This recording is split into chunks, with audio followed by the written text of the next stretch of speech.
ফেব্রুয়ারি নয়, ফেব্রুয়ারির আগে জানুয়ারিতে যদি নির্বাচন দেওয়া হয়, জামাত ইসলামী সেই নির্বাচনের জন্য আমরা প্রস্তুত আছি। জুলাই সনদের স্বীকৃতি না দিয়ে কোন নির্বাচন করতে চাই, বাংলাদেশের মানুষ সেই নির্বাচন মানে না।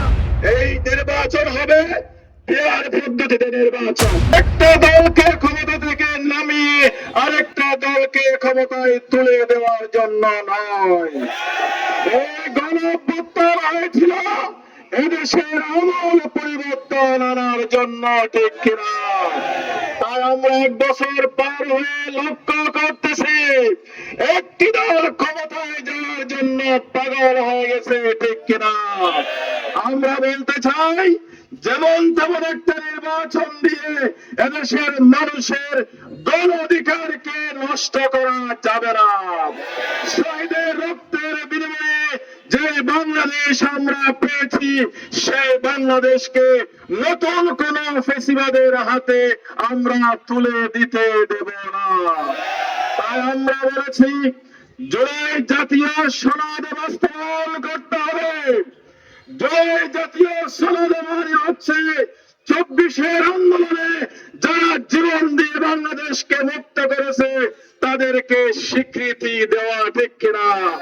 যদি জুলাই সনদের স্বীকৃতি না দিয়ে কোন নির্বাচন করতে চাই, বাংলাদেশের মানুষ সেই নির্বাচন মানে না, সেই নির্বাচন হতে দেবে না।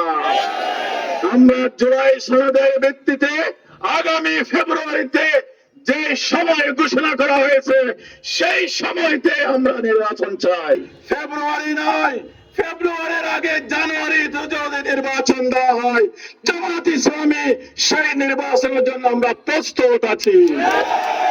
তবে সেই নির্বাচন হতে হবে জুলাই সনদের আলোকে।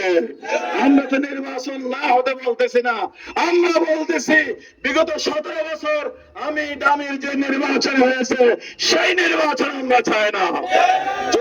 এই নির্বাচন হবে পেয়ার পদ্ধতিতে নির্বাচন, আনুপাতিক হারে নির্বাচন। সকল দল অংশগ্রহণ করবে, যেই দল যত % ভোট পাবে তার আলোকে সংসদ সদস্য বরাদ্দ করা হবে। এটা আমরা কেন বলতেছি?